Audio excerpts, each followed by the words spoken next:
nome de São Sebastião de Tijuco Preto, posteriormente, 10 anos depois, como Piraju. Existia, na época, a aldeia Piraju, aqui, né, dos Caiuás, e provavelmente foi esse nome que acabou se estabelecendo como oficial da cidade há 133 anos, mais ou menos. Importante essa solenidade, retomando a fala, para marcar, entre outras coisas, o modelo político do Brasil. Hoje, um modelo democrático, um país democrático, e queria marcar também nesse evento, rapidamente, aproveitando fazer uma pequena correção. Existe, inclusive em textos na internet, ontem, por conta de uma matéria que a TV vai fazer hoje sobre a profissão, a gente pesquisando em livros históricos aqui da cidade, especialmente livros do Constantino Lemon, como, por exemplo, a imagem, o São Sebastião, do Tijuco Preto, um livro que ele fez especialmente para falar sobre a descoberta da imagem de São Sebastião. Existe um pequeno erro dizendo que essa imagem provavelmente veio com religiosos de Itaporanga e os índios, caiuás no caso, a furtaram e depois, devido a algumas negociações, longas negociações, os índios a devolveram subindo o rio. E daí a origem da procissão. Constantino diz diferente, e com alguns elementos comprobatórios dessa história, da versão que seria real.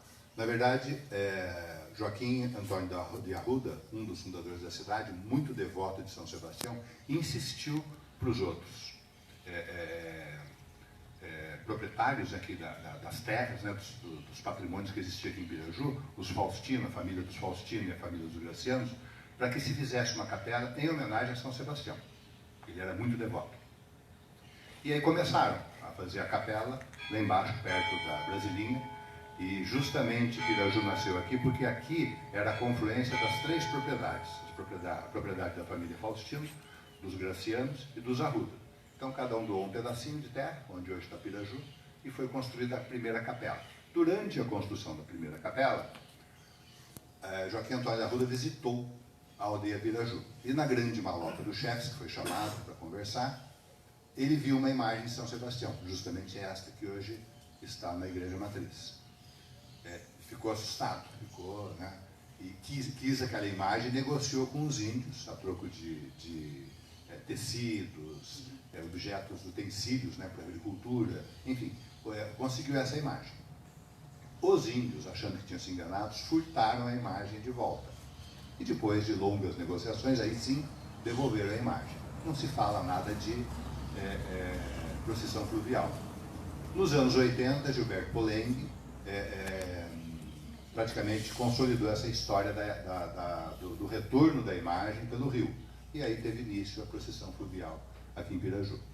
É importante esses detalhes, apesar de ser um detalhe, essas correções históricas, porque são esses detalhes que nos levam às grandes correções. Uma delas, de que Piraju surgiu há 150 anos, mais ou menos. Não, Piraju é muito mais antigo. Os índios viviam aqui há mais de 2000 anos. Há registros até históricos, conforme o museu. A própria história do Brasil, que ainda muita gente... Quando começou a história do Brasil? 1500. Não é 1500. Os índios já existiam aqui há 10 mil anos. Essa história existe.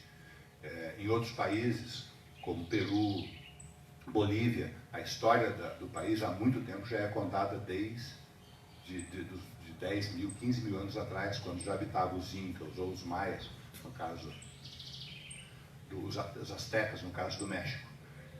E essas correções são importantes. Então, quis contribuir com esse pequeno detalhe, em pesquisa em cima de livros que a gente dispõe de historiadores, no caso do jornalista Constantino Lemon, que pesquisou sobre o assunto, fazendo essa pequena correção sobre a origem da imagem de São Sebastião.